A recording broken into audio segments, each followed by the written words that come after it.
Somebody on Zoom, give me a thumbs up if you can hear me. I can hear Okay, you. okay, great, great. Um, can you hear me if I walk this way? How's the mic? Can you still hear me? I can still hear you, but you're becoming a little bit faint. Okay, I'll try to keep my Like, walkabouts to a minimum tonight. like when you were down over there, you sounded fine. Like I could hear you. I just had to turn you up a little bit in my headset, and it was all right. All right, well, we can hear you great. So if I get to wandering, just let me know and I'll come back towards the mic. Okay. Yeah, sometimes I walk and think it works a little better for me. So, okay, let's go ahead and get started. Looks like I have Zoom set up. I was hoping to give you all a tour of FactSet tonight, but I can't seem to get my authentication privileges quite right. So that might have to wait until next week. How many of you have used FactSet? Okay, so a handful of you. That's great. It's going to be one of our broadest and deepest sources of information. So did everybody make it out to the website and claim a company? Okay, terrific. So let's just, for the sake of argument, say that we've all knocked that out. We know what we're working on this semester. Hopefully we've downloaded the proxy, and if we haven't knocked that assignment out, we've started to make a little bit of progress on it. As we move through the semester, I'm going to systematically try to point out those sections of the 10K, 10Q, analyst reports, investor relations websites, SEC filings, so on and so forth, where you're going to find information about the companies that we're doing work on this semester. So, but I can't get FactSet working right now, so that'll have to wait till next week.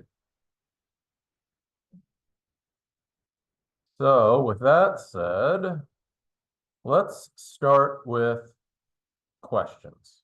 Had, I don't know, an hour and 15 minutes or so introductory to the course. I'm hopeful everybody was able to get access to the My Business course website. Like I said, pick a company. Struggling with anything, homework? Hit me up front. You're really doing me a favor if you ask me questions in class. Yes,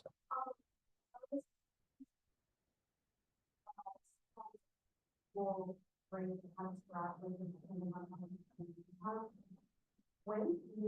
have been talking on this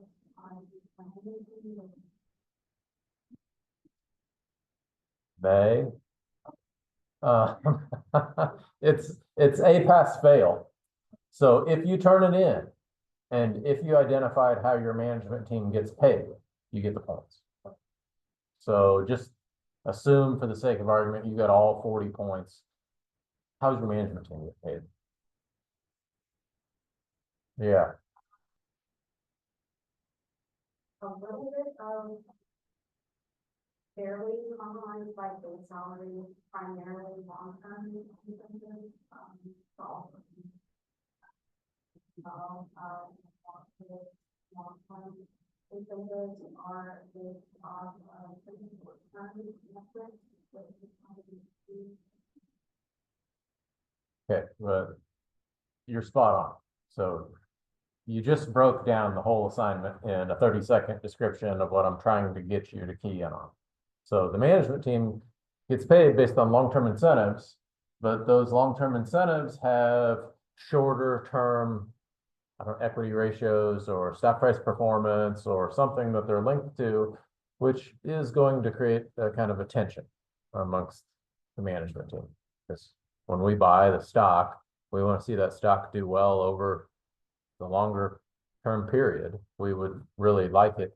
We would really like to employ a management team. Just think about it. Think about this whole class as if you owned this business outright. You know, if you're managing the business, you would like to go out and hire a management team to make the same decisions that you would make. Unfortunately, it's very, very challenging to incentivize somebody else to make the same decisions you would make as an owner unless they're also an owner. The only way to get the same economic incentives that you have as an owner, the only way to apply those to a management team is with an economic interest, which if you read the proxy, a lot of times you'll see clauses where a company will say, you can't be a member of the board of directors for this company unless you have a certain number of shares. So they're trying to align the thought process of the board with the owners of the business. And that's great, but a lot of times you want to employ board members that might be CEOs of other companies or people of particular influence in an industry. These people are all rich.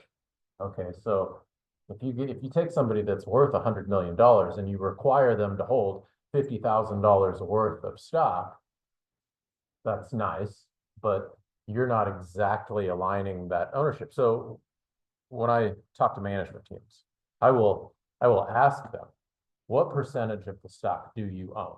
Which is another part of this research project that we're going to be doing this semester. You need to find out how much of the stock that your management team owns. And then the next question is, okay, great. You own $50,000 worth of stock or 100,000 or pick a number. Is that a meaningful economic interest for that person?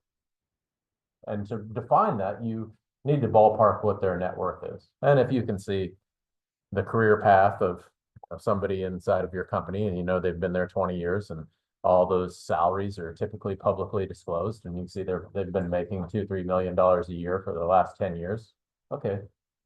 They're probably worth $20 to $30 million. So to properly align their interests, we would want to see the majority of that held in company stock. So we do the math and, you know, if over 50% of their net worth is held in company stock, I start to feel pretty good that our incentives are aligned when I think about buying that stock. So I'm just kind of pontificating about the way I see the world when I try to align my interests with the management team. But if you have identified how much they make and what it's linked to, you're good on the proxy. There was another question over here. Same question. Okay, gotcha. Is that it? Everybody else is so far so good? Okay. Well, tonight I'm gonna take you on a brief tour of Module 2. Module 2 is 100% review. The authors break down the 4 financial statements, the balance sheet, income statement, statement of cash flows, and the statement of owner's equity. So I'll give you a brief tour of those and hit the highlights, but you'll recall one of the reasons why we selected this text is because it comes with online tutorials and support videos. So if any of this material, if it's just been a while or you need a refresher, please watch those videos and get yourself caught up sooner rather than later. Because this is where I run into problems. If it's been a few semesters since you had basic accounting, that's where students typically struggle. And then after that, I want to give you a tour of some of the resources that we have available here through the Block School, primarily the Miller-Nichols Library. Log into a couple of databases that just have tremendous resources. And then we'll hit FactSet next week. And that'll probably be our night tonight. Probably pretty quick lectures. It's all review. But one of the pros of this class is that we kind of wade into the material a little slowly. So the first couple of weeks are review, and then by the time we get to Module 4 and Module 5, it does get pretty technical. So just be ready for that. Try to stay on top of everything.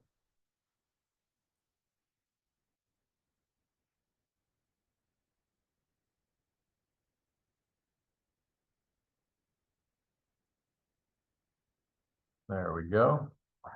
I went through this material this afternoon, trying to eyeball what would be worth our time tonight to discuss.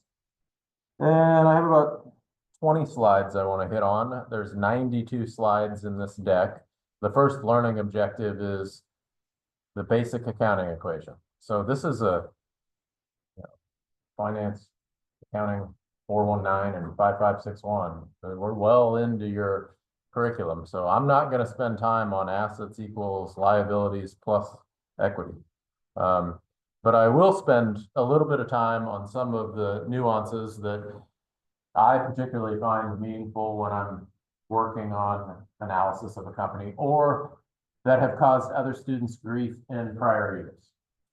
So right here, number 5 I wanted to hit on this last bullet point. So when assets end up on the balance sheet, you'll see those bottom two bullets say that the asset must be owned or controlled by the company. Okay, no problem. The second bullet point says it must arise from a past transaction or event. So when both of those two things are a must, when both of those two things are an absolute, it creates this huge hole for properly reporting value on the balance sheet. Somebody give me an example. How would we have something of great value that doesn't fulfill the criteria that it must be owned or controlled, and it must arise from a past transaction or event? Intangible assets, intellectual. Yes, yes, and yes. So the answer to this question is on another slide. So intangible assets, off-balance sheet assets, trademarks, you said intellectual property, brand, sometimes culture. So we're gonna take a look at Apple a little bit tonight. And most of the value in Apple is not in what they own. Apple has manufacturing facilities around the globe, but most of the real value you got factories that make phone cases, but the guts of the phone come from Namco Electronics and Taiwan Semiconductor and other original manufacturing equipment manufacturers around the world. Apple doesn't own those facilities. They just source parts from those facilities and then put it all together and then ship it out to their stores. Well, that doesn't add up to $1 trillion company. It just doesn't. So how can Apple be valued at $1 trillion if any one of us in this room could take 100 billion out of our wallets and build the same manufacturing facilities that Apple has so that we could put the phones into these cases with the right widgets and hire the engineers and salespeople that we need to ship these phones out? The replacement cost of their assets shows up on the balance sheet, but the replacement cost of those assets pales in comparison to what Apple is really worth. So we have huge off-balance sheets, quote unquote, assets. The difference between those two numbers, what is on the balance sheet, that number is called book value, and what the company's really worth, that number is called market value. So that's a concept that we'll talk a lot more about. Okay, balance sheet insights. Our authors break that out explicitly here on slide 10. So we measure assets at historical cost, which excludes, in the last bullet point here, you can see it excludes knowledge-based assets. So all of these would fall into the off-balance sheet category that we're talking about here. Intellectual property, strong management team can be a terrific asset. So somebody give me an example of a company that has embedded value because of their management. Berkshire Hathaway is a quintessential example of a company that has embedded value because of that management. When Warren Buffett dies, partner Charlie Munger died a couple years ago, God rest his soul. When Warren Buffett dies, the value of that company is going to go down. Nothing about the economic interest of Berkshire Hathaway will change when Warren Buffett dies. But the value of that company will go down, and you watch that stock will probably fall 5 or 10% when Warren Buffett passes away. Side note, if any of you would ever like to go to the Berkshire Hathaway annual shareholders meeting, let me know. We're shareholders. I hand out passes every year to people who just want to go. Think of that as Woodstock for cattle. It's an annual shareholders meeting. Have you ever been in an annual shareholders meeting? Okay. Well, most of the time, an annual shareholders meeting is just a presentation by the management team. Not much different than coming to financial statement analysis class. You got a management team up there talking about their business and how they're going to forecast it for the next year. And then they take, vote on shareholder. Warren and Charlie Munger and Warren Buffett have been doing this for 50 years, and they are so good at spinning up a good old-fashioned folksy yarn They attract over 40,000 shareholders on an annual basis up to Omaha. And it is Woodstock capitalists, and these two old, they're both over 90 now. Warren's over 90 now. They just have their stick down, and they put on a great show. Anybody that can hold the attention of 50,000 people for 6 hours is pretty good at what they do. And it's great, and they keep everybody in stitches, and they have an exhibition hall underneath the big stadium. And in the exhibition hall, they have exhibits from every company that they own. And they will sell these goods and services to the shareholders when it comes. So you can buy Justin Boots and Ginsu knives and the Omaha Gazette and Lamont gloves, and then they have they own AirShare, so they have private planes and Burlington Northern Railroad and all kinds of stuff. And then Buffett will brag about how much he's selling to the shareholders when he's giving his report upstairs. So I haven't been in a couple of years. I went in 2009. So some of you might remember that we had the great financial crisis in 2007, 8. Lehman Brothers failed, Bear Stearns failed, and then Lehman Brothers failed, and then the S&P 500 slid to 666, and Wall Street thought the markets were going to zero. So I go to the shareholders meeting that year, and Buffett starts off the whole meeting with this big stop. So it's pitch dark in the exhibition hall, and it's just hit, top, hit, top, hit, top, over the last, so 50,000 people are just looking at this, hit, top, hit, top, hit, top. And he's all giddy. He's like a little kid when the lights come on. He's like, describes how the markets went crazy in 2008. And when everybody else panicked, the world's largest banks had capital.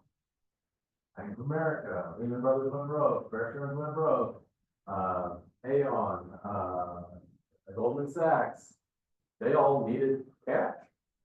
Who had the cash? Buffett had the cash. So he made some incredible deals with the world's largest bank, and those seconds represented I forget the exact number. I think it was $800,000 per second in interest that he was making off of the preferred stock deal he negotiated with Goldman Sachs, because he had the cash when nobody else in the world had the cash. Now I'm a little fuzzy on those numbers, but he's a good showman, and he's a very astute investor. He's been doing it for a long time, and I got off on a little sidetrack there, but that's a great example of off-balance sheet assets that would show up in the form of a management team. How about well-designed supply chain? Who can you think of? What company can you think of that has huge embedded value in a well-designed supply chain?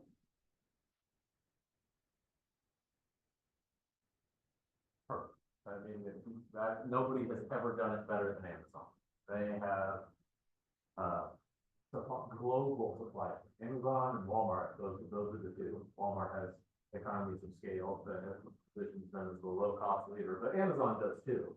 Walmart and Amazon deliver directly to my house, and we probably get, I'll bet we get a delivery every day, if not every other day, from either Amazon or Walmart. And all the deliveries are free. I think we pay, Walmart's got a subscription fee. I think we pay $100 a year. Amazon has their Prime membership. I think we pay $100 a year. That makes everything that we order through Amazon or Walmart free delivery. So myself, I have 4 daughters, my wife, we all have the apps on our phone.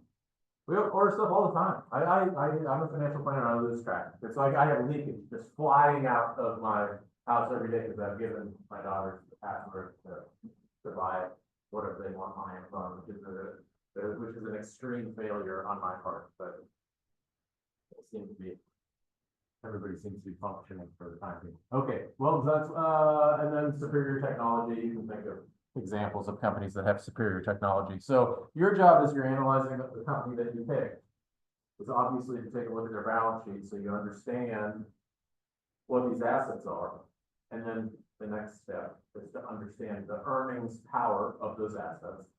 But I also want you to understand these intangibles. Now, where does the company's value come from concerning off-balance sheet assets? And how much value is the market ascribing to those assets? And then the next step is, do you think that's a fair number? Because the real value, the real job here, if you're trying to get into the world of portfolio management or stock analysis, is to look at what the market says the company's worth, and then to apply this skill set that we're working on in this class and say, yep, the market's right on that one, or nope, the market has missed something big. And when the market has missed something, that creates opportunity for us to step in and profit. That's what portfolio management is all about. So very oftentimes, the market gets too excited or too pessimistic about that bottom multiple.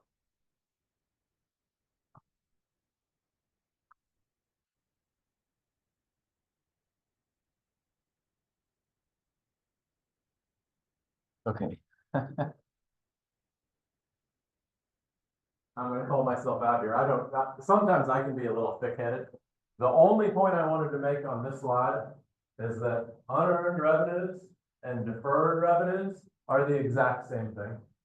It took me more years than I would like to admit to figure that out. And if I can save you all the headache, great. Unearned revenues and deferred revenues are the exact same thing. So the names are interchangeable. If FASB would just decide to drop one, I would be thrilled. Net working capital is a concept that you're going to hear in this class, especially as we get later in the semester and we're trying to value these companies. I know some of you have done a discounted cash flow analysis. Net working capital was a big component of that. Think of net working capital as like the oil in a big engine. We have to keep that engine lubricated. Net working capital keeps the business lubricated. Net working capital is a simple formula. It's the difference between current assets and current liabilities. I'm going to show you here in a moment what that means for certain companies like Apple, and I think AMC is in the example. We're going to calculate a cash conversion cycle. Those are all components of net working capital. And when I say think of that like the oil in an engine, as the engine gets bigger, it requires more oil or more net working capital to keep everything going. So when we get to module 11 and we're doing our discounted cash flow analysis, one of the most important components of that is to recognize that as the business grows, which every business ought to grow over time, we need to factor that in because cash will be needed to help that business grow. And if we don't factor that cash in, it'll mess up our discounted cash flow.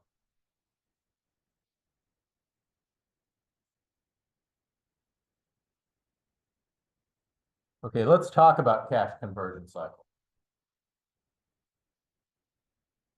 This is one of the components of module 2. As you build your research projects, you'll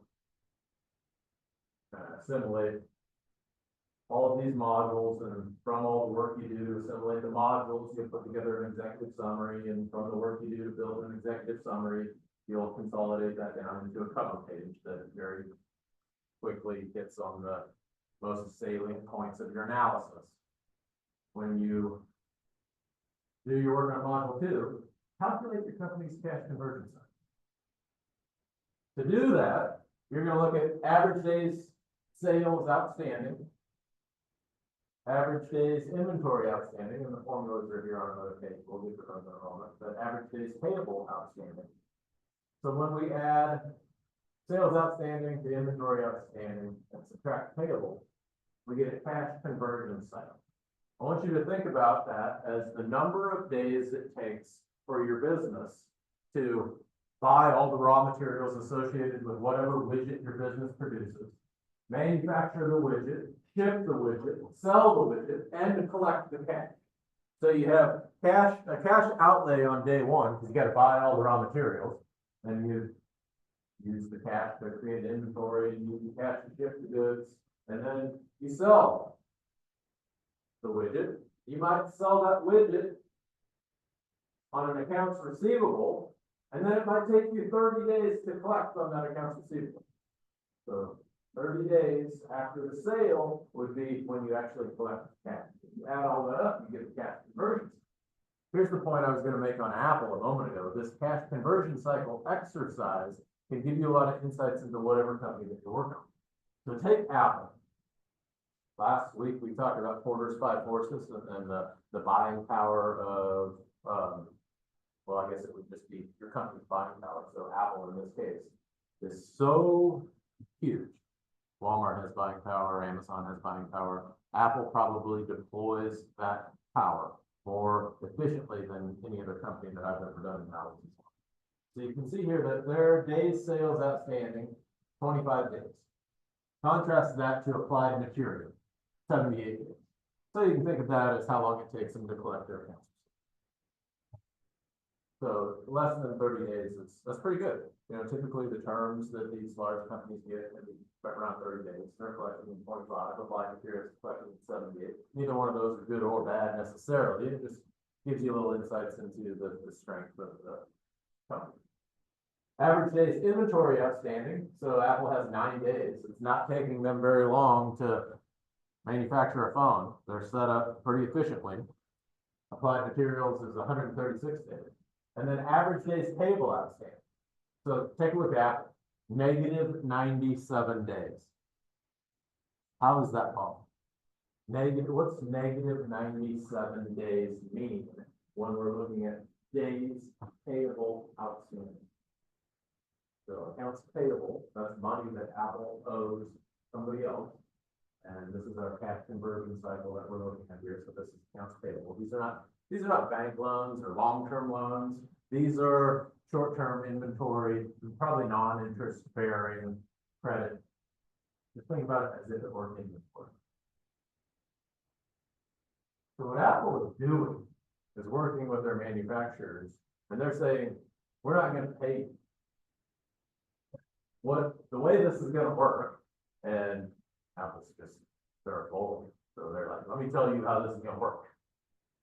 They said, you're going to give us everything that we need to build this phone. And then we're going to build the phone. And then we're going to ship the phone. And then we're going to sell the phone. And then we're going to collect the accounts receivable on the back end of that process.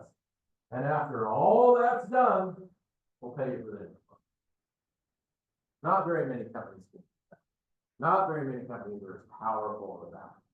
Calculate the cash conversion cycle for whatever company that you're working on and see what it indicates.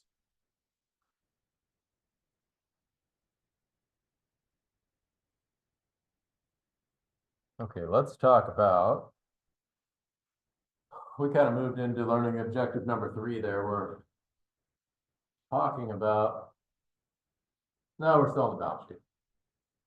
We'll talk about the income statement here in a moment. And when we do talk about the income statement, we'll talk about something called comprehensive income. When we have net income, that ends up on the balance sheet in an account called retained earnings. When we have comprehensive income, that ends up on the balance sheet in an account called accumulated other comprehensive income. Anybody want to throw out an example of what comprehensive income is or accumulated other comprehensive income is? What the heck is that? When somebody asks for the bottom line, just give me the bottom line.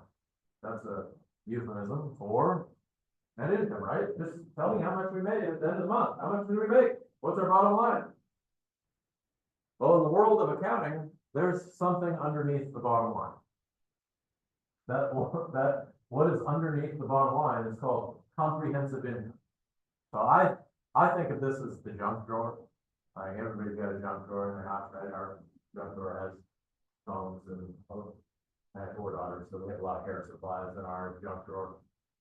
The world of accounting has a junk drawer, and they stick everything in that junk drawer that FASB has deemed would make the financial statements less useful. There's a whole category of income that makes this is a judgment call, right? They may or may not make the accounting statements less useful. But let's talk about a few of them. Can anybody name one? we'll go into all of these as the semester unfolds.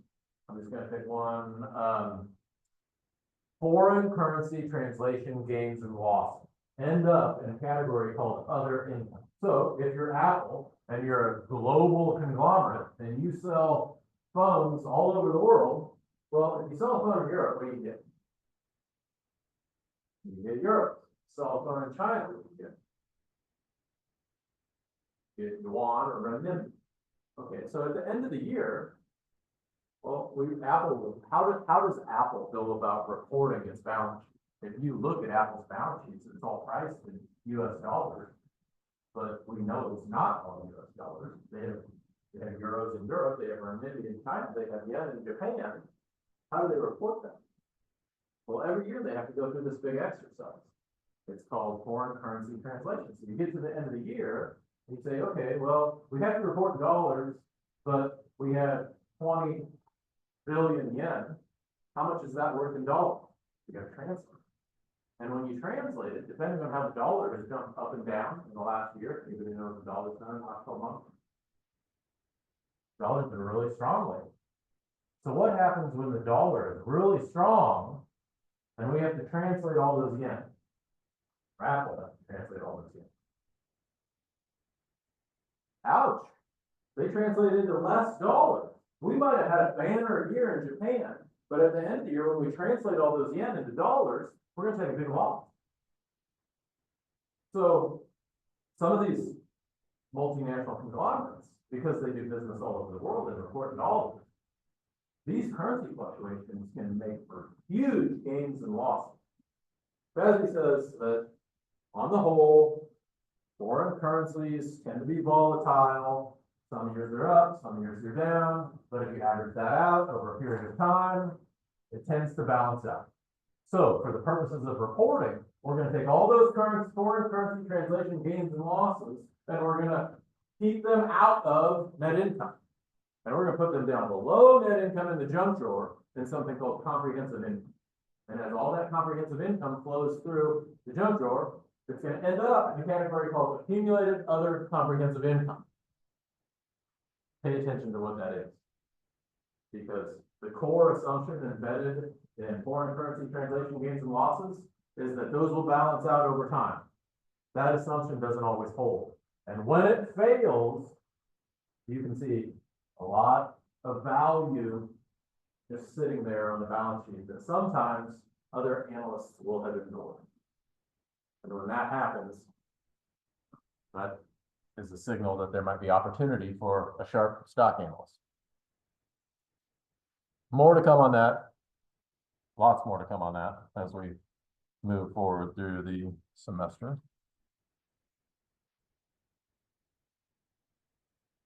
Wanted to stop on common size balance sheet, star slide number 29. Want to see all of you prepare one of these for the companies that you're working on this semester. And you're not gonna have to prepare it, you're just gonna have to download it. If you go to FactSet, this will be done for you, but I want you to know how to read it. Common size financials take all of the accounts, so if you look at the balance sheet over here, we have assets on the left-hand side of the screen. We're gonna take cash and cash equivalents, and we're gonna set them equal to a percentage of total assets. And we're gonna look at that as a percentage and how it trends over time for the last 5 or 10 years. That trend will give you some insights into how your management teams are actually running these companies. So if we see cash and cash equivalents trend from 0.2% to 1%, 1%, 5%, well, now we got a question. Like, whoa, what's going on there? Why does this company have so much cash? Just like I mentioned a moment ago with cash conversion cycle and the net working capital, cash is a component of net working capital. Net working capital should grow over time as the business grows, but it should stay roughly static when measured as a percent of total assets. So if you see cash at 1%, and it's been 1% for the last 5 or 10 years, great. You don't have anything to worry about. When you see spikes in that number, it helps you analyze things based on relative size. That's all that is. Do the same thing for the liabilities and equity side of the equation, and you'll quickly be able to pick out any anomalies. Focus on the anomalies.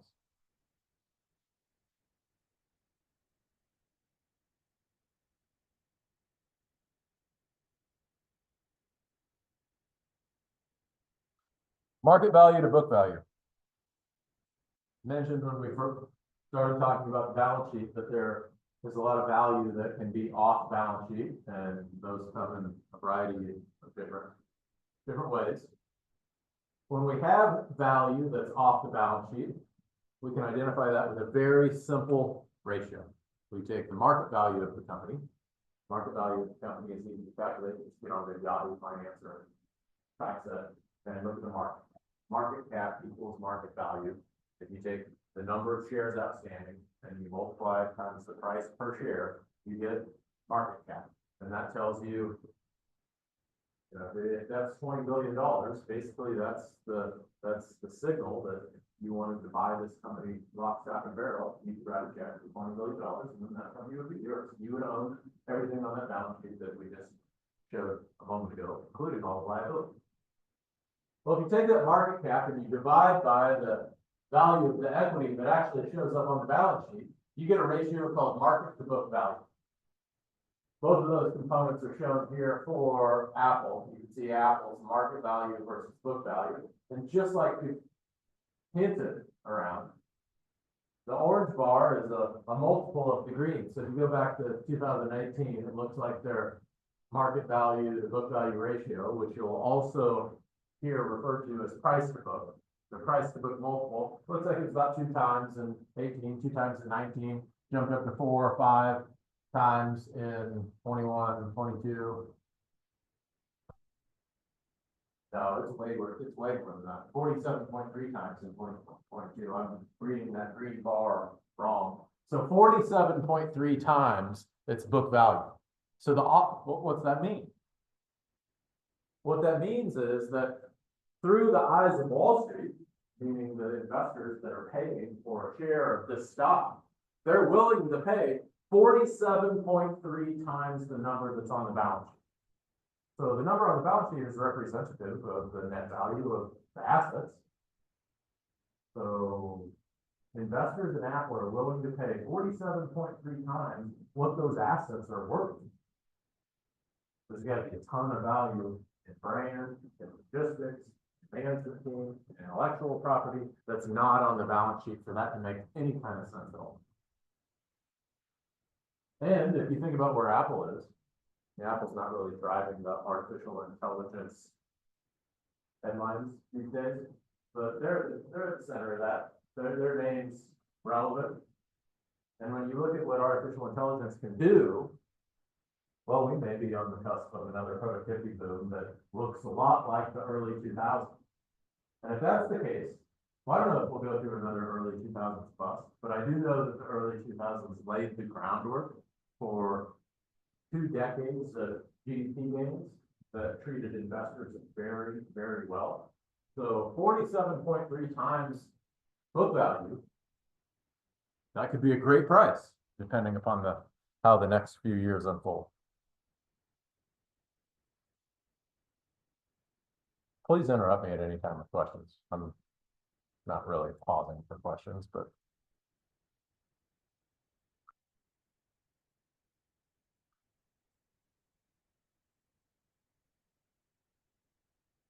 Revenue recognition.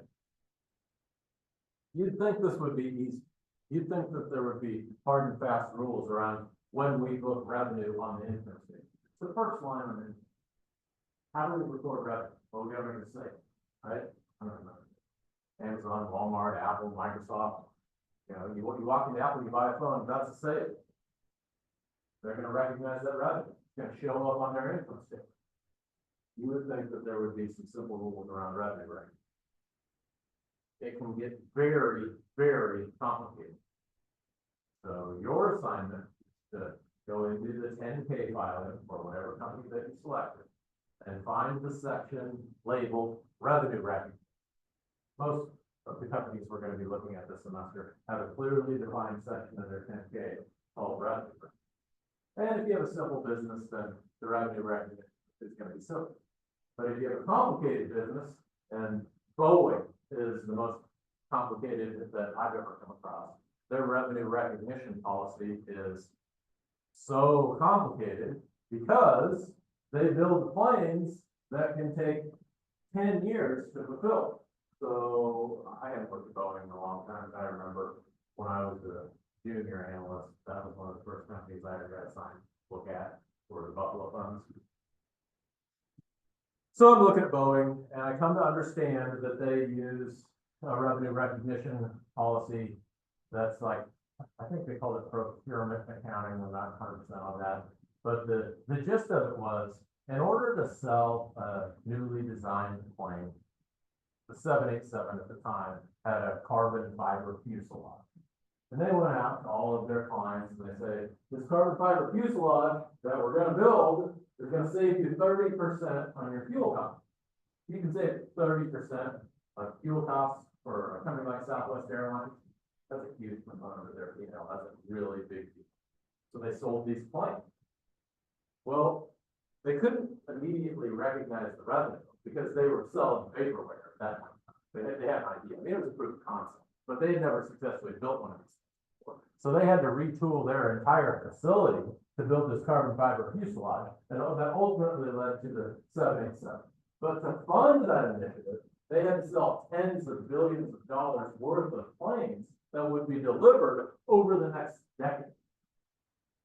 So revenue recognition has to conform to something called the matching principle, which makes the accounting statements useful because we need to match the revenues with the expenses. And when the expenses don't come in for the next decade, that creates a very complicated revenue recognition. So getting to the bottom of that was crucial to understand the accounting statements, which is why I pointed out that most of the slides in module 2 are review in nature, but that revenue recognition is not review in nature because it can vary significantly from company to company. Check out how it applies to whoever it is that you're working on this.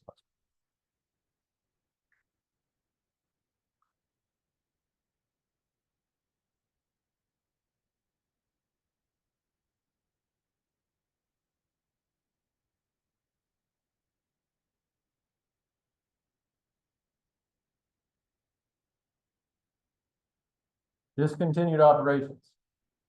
This is probably another section of the income statement that you all have seen. And I pointed out here because I want to train your eye to focus in on sections of the financial statements that can be manipulated.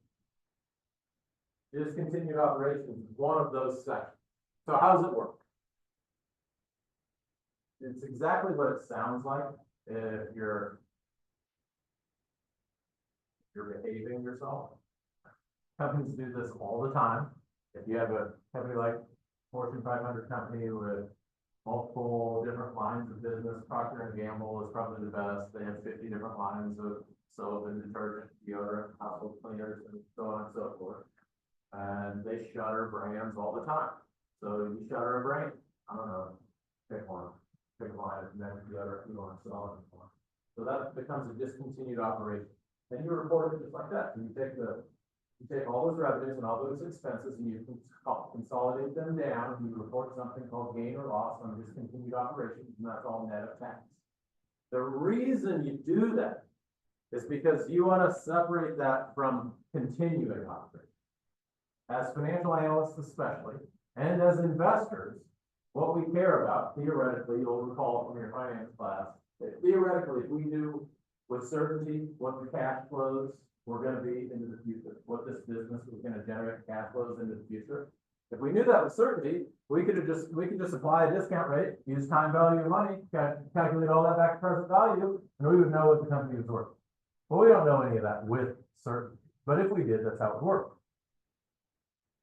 That's the reason why the accountants say, well, let's separate the continuing operations from the discontinuing operations because we want to focus investors' attention on what's meaningful. And what's meaningful is what's going to happen in the future. And what's going to happen in the future is represented by the continuing operation. Okay, great. But not great. Because what do management teams do? Okay, now switch over to the other side of the table. In this exercise, you're the CEO, you're the CFO. And you know how earnings calls work. You're gonna get on the phone with Wall Street analyst community and you're gonna try to present the most optimistic story about the future of your firm. Because you want the stock price to be higher rather than lower. So you try to talk up the stock. They call it job owning. You try to job own that stock. You tell a good story. Well, what if you got a dog inside of your company somewhere? This men's deodorant line is, it's terrible.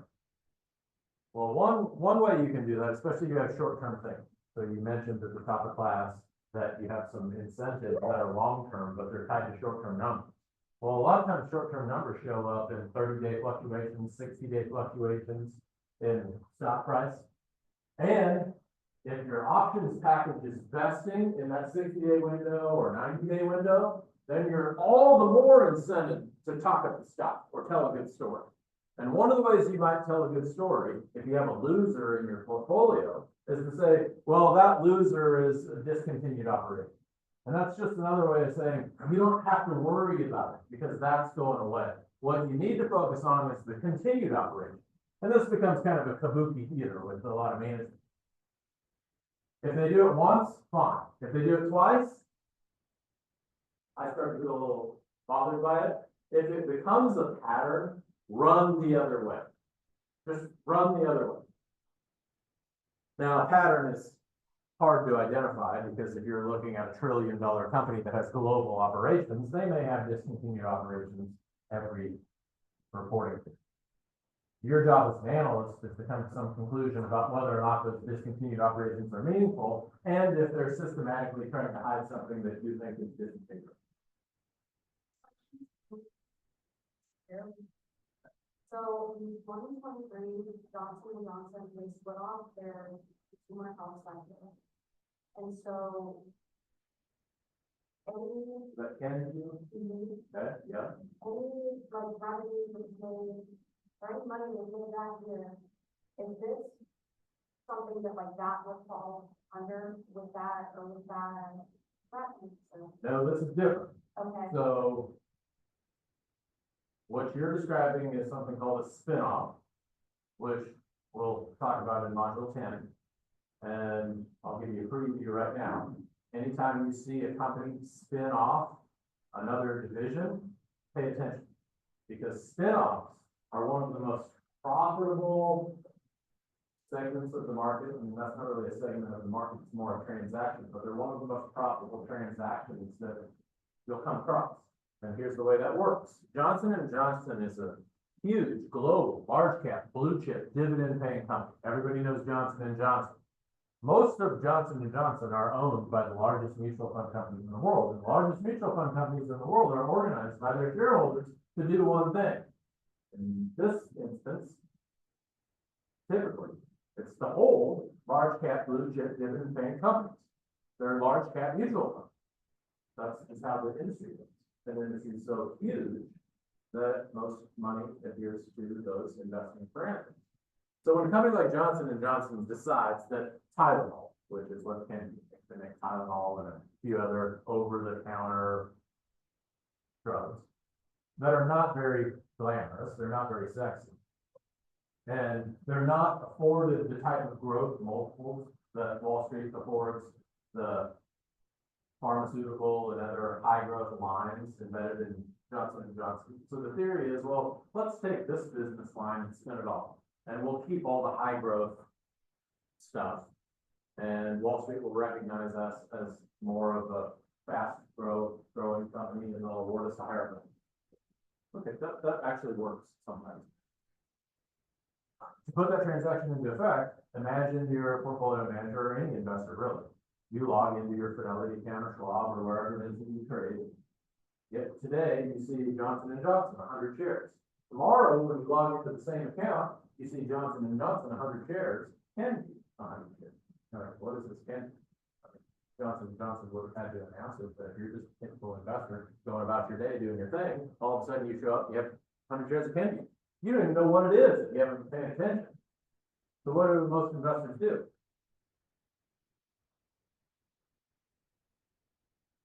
What do you do if you're a mutual fund who has a mandate to hold large cap stocks and you know what's going on?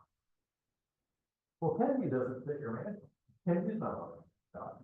Kenvue is just, you know, I think Johnson & Johnson, I don't remember what the market cap of J&J is. Is that your company? Oh, no. You remember what the market cap is? I'm gonna guess a couple hundred. Yeah. We can probably find out, but for, it's big, it's big. Let's, for the sake of this example, let's say it's a couple hundred billion, Kenvue's 10 billion. So you have this huge J&J, spins off this smaller little Kenvue stock. Mutual fund managers across the globe, like, just hunt that thing, get it out of the portfolio, it doesn't make any sense. That's not our job. We're not hired to run small cap names. So you get all this forced, uneconomic selling pressure. And spin-off stocks have a typical pattern. Between the time they're spun off and the next 60 days, you'll see a significant decline in the value of that stock, somewhere in the neighborhood of 15 to 20%. And then they start to recover because the ownership of that underlying stock has shifted from the J&J holders now the people who actually, investors who actually want to own it because they identify the underlying economic value of that unit.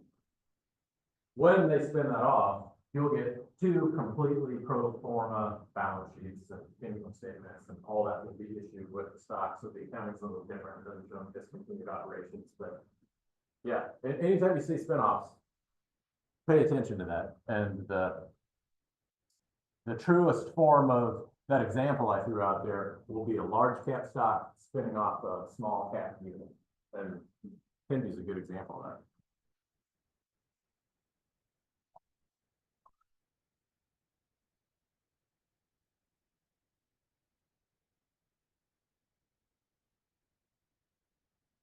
Okay, 3 more slides and then we can do a little tour of the Miller Nichols library or whatnot.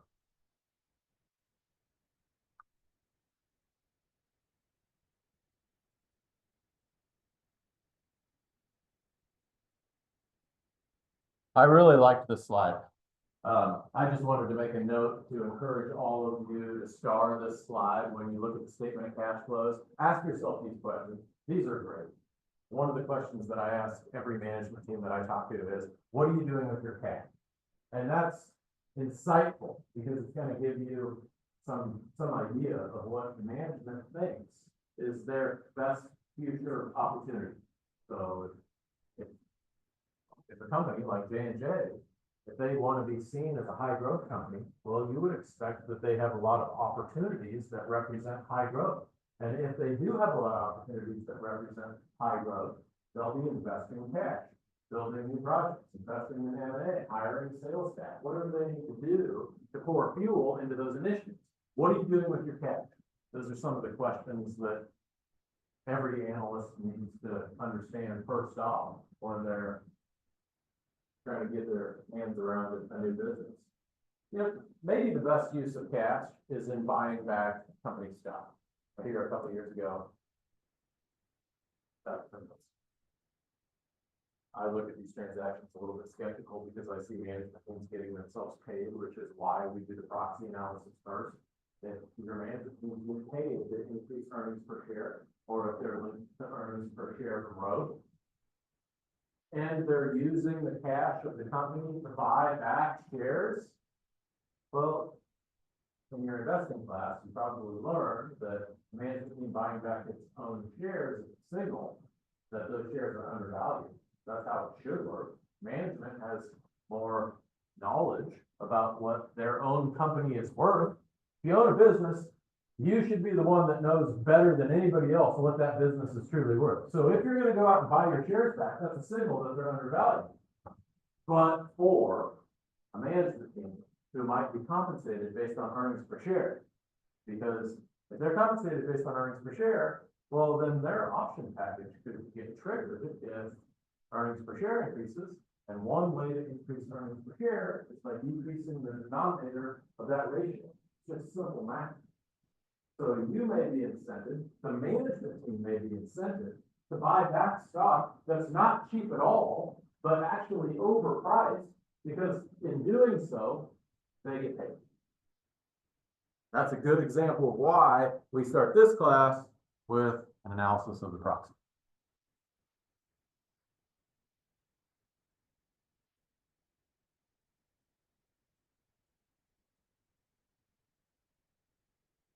My only comment on this chart was that I wanted to point it out because I think it's a good example of how all of the financial statements flow through to one another. This should be familiar, but if you wanted to distill all of module 2 down into one slide, that would be the one.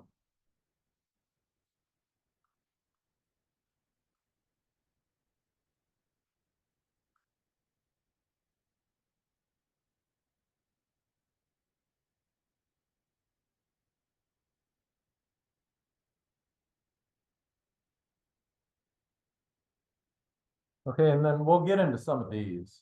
When it comes to understanding the accounting, why don't we simply use cash accounting? Cash accounting is, I'm gonna book revenue when I get cash, I'm gonna book expense when I pay the cash. It's as simple as it sounds. Why don't we use that?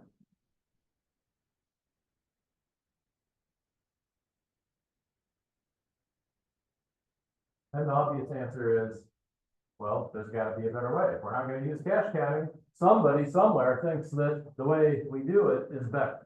So what is better about the way we do it? Well, cash accounting leads to certain distortion.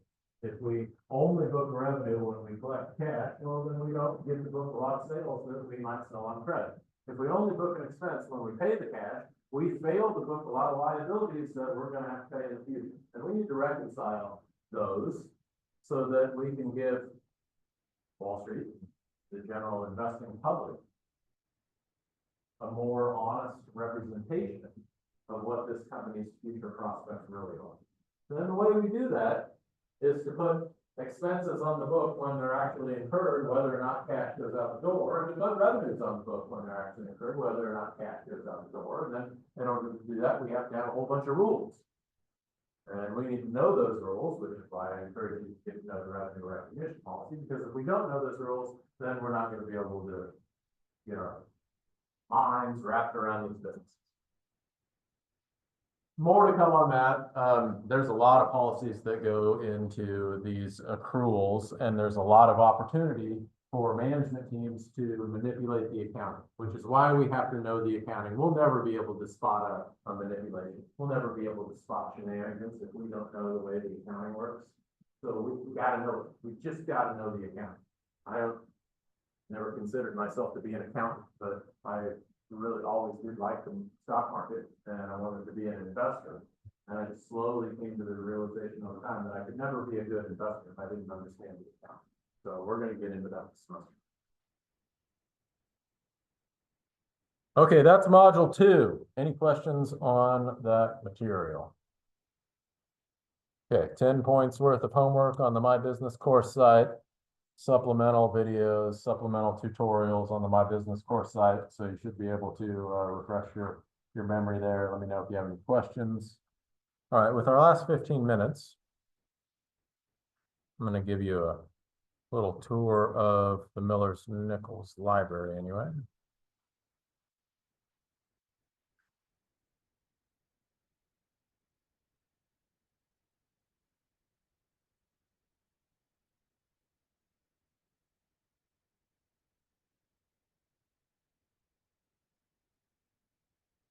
Last week, I encouraged you to start with the investor relations website. The investor relations website should have, and I'm hopeful that everybody found their way out there, but if you haven't, go find that site. Should have the latest investor presentations that help these are huge companies, right? It's a challenge to get on top of the story, to get on top of this investing opportunity. It's a challenge. So they'll have that all packaged up for you in their latest investor presentation. Check that out. It's the quickest way to kind of get yourself up to speed. Also, take that with a grain of salt. Just remember that what you're looking at on the investor relations website is a curated version of what they want to present to the public. Fine, as long as you recognize that, it's a good place to start. Then you got to go do some further digging. And if you go out to the UMKC website, let's see, this is UMKC library. You can click on databases, and we have hundreds of databases out here that the university pays for that are all available to you. And I like to point out a few of them, what I encourage you to do, just because this is so valuable and it's a great resource to you while you're going to school here at UMKC. Just sift through these. And it's a rabbit hole. You can spend a couple hours out here. I don't know what your interests are, but I'll click on anything from genealogy to, I caught myself 30 minutes down a ski joring rabbit hole today. Anybody know what ski joring is? So I like to ski. And lately, something called ski joring has captured my attention, and I'm going to do this. I might not be able to do it this year because I have to find somebody that has a horse, but I'm in this might has put me in the market for a horse. So water ski, think of water skiing. When you go water skiing, you get pulled by a boat. Well, ski joring is this whole sport that you can do out in Colorado where it's not water skiing, it's snow skiing, and it's not a boat, it's a horse. And they don't do it on water, they do it on the snow in downtown on Main Street. So the I don't know, ski joring national championships are in Leadville everywhere, March 1st and 2nd. So you go out, now you have all these athletes. I don't know if they're athletes or skiers, and they're getting pulled by a horse, and they got to sift through this little obstacle course with some jumps and some hoops you got to go through, and the whole town comes out and turns into this big party. And so it's fantastic. Here, I'll show you. Here it is. This looks like ski joring Jackson Hole. This is what I spend my time doing on Instagram. Ski joring is putting the skier behind the horse with a 30-foot rope, asking the skier to go around the 16 to 20 gates, a few jumps, and the horse to go wide open. It's a combination of Western horsemanship and racing, a little bit of a water skiing element because you're on the rope. So it's just from adrenaline. I think this looks awesome. But I got to find a horse. I got to find somebody that owns a horse. So I know some people out in Colorado. If any of you know someone in Colorado that has a horse farm, hook me up. I don't even remember how I got started on that. Okay, I was talking about the Miller Nichols Library. Here it is. So, that's it. There's a database out here for everything. So just kind of scroll through these, and some of the best sources of information. So if you're J&J, you might be interested in this Access Pharmacy database. So I'm not super familiar with the most recent investing case on J&J, but I am a little bit more familiar with Abbott Labs, and Abbott Labs has one of their main drugs is Humira, and Humira is a rheumatoid arthritis drug, and it's been on patent for 7 years. And the way pharmaceutical companies work is they'll take a drug and they'll alter it, the delivery mechanism very subtly so that they can repatent it. And they've done that several times with Humira, but I think it's about off patent here in the next few years. Access Pharmacy would be a great database to understand how pharmaceuticals are getting repackaged. Like some of the business case for what we're trying to do as analysts can get very, very technical. It's not just all accounting. We have to understand the accounting, and that's what this course is all about.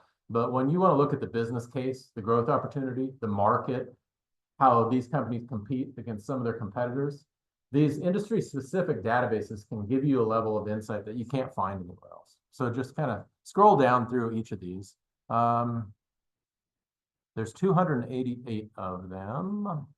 I wanted to point out, here we go. You can filter by subject. That's what I was looking for. So if we go to business specifically, we can cull this down to 38 databases that are just for business.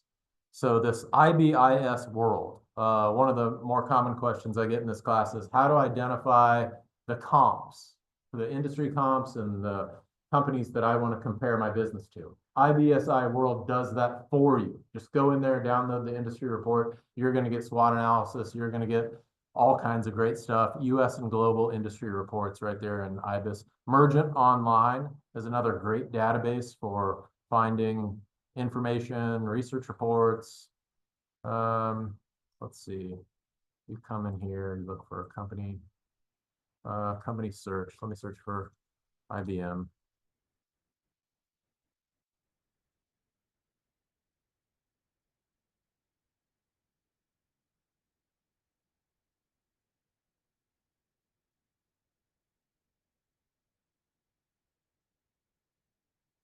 Okay, so you can see the details across the top. You get company details, executives, ownership. We talked about ownership tonight. We want to know who owns the stock, how much do they own of it, company financials, equity pricing, annual reports, filing news, competitors. Here that Mergent has competitors, report builder, so you can download any of this that you want to see. There's all kinds of fantastic information out here in that Mergent database, so definitely check that one out.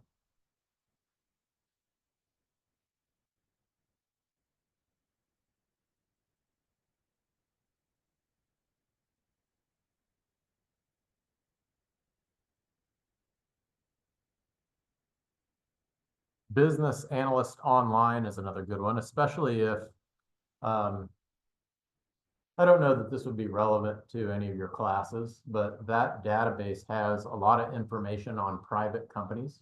So if you're trying to get a job with a company around the Kansas City metro area and they're not publicly traded and you want to find out, well, who are these people? What segment of the market do they operate in? Who owns it? You know, that kind of information. That's a great place to go and look. I mean, that's a terrific place to just get information when you're job seeking. Business journals, the Kansas City Business Journal is available out there through that database, which is something that any job seeker should be reading, especially if you want a job in Kansas City. But if you don't want a job in Kansas City and you want to go to New York or Philadelphia or Chicago, you pick up the Chicago Business Journal and just educate yourself about the market. Let's see. The Economist Historical Archive. Anybody in here read The Economist? It's the Yes. It is. Keep doing it. It is the best periodical to keep yourself informed on not just Wall Street Journal type issues, but really global economics and politics. Fantastic. Let's see. ProQuest is another great database. Click on ProQuest for all sorts of financials.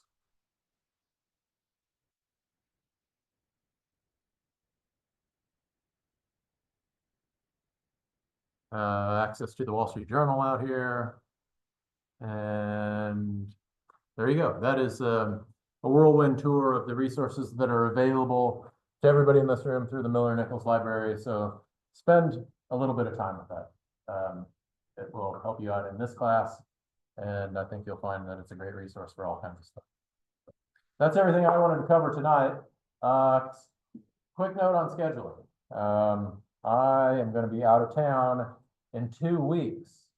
So our schedule is set up whereby next week was not originally supposed to be a class that we were going to meet on ground. I just leave every other class to like a recorded YouTube lecture.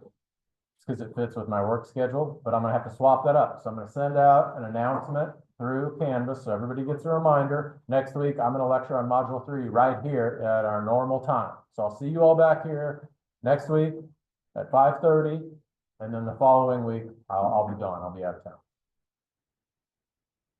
Any questions that I can answer before we adjourn?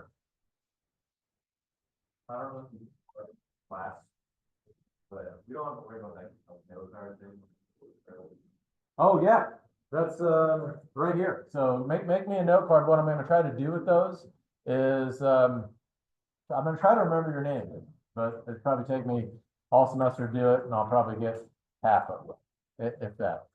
So, thank you. All right, thanks, gang. Have a great night. Appreciate it.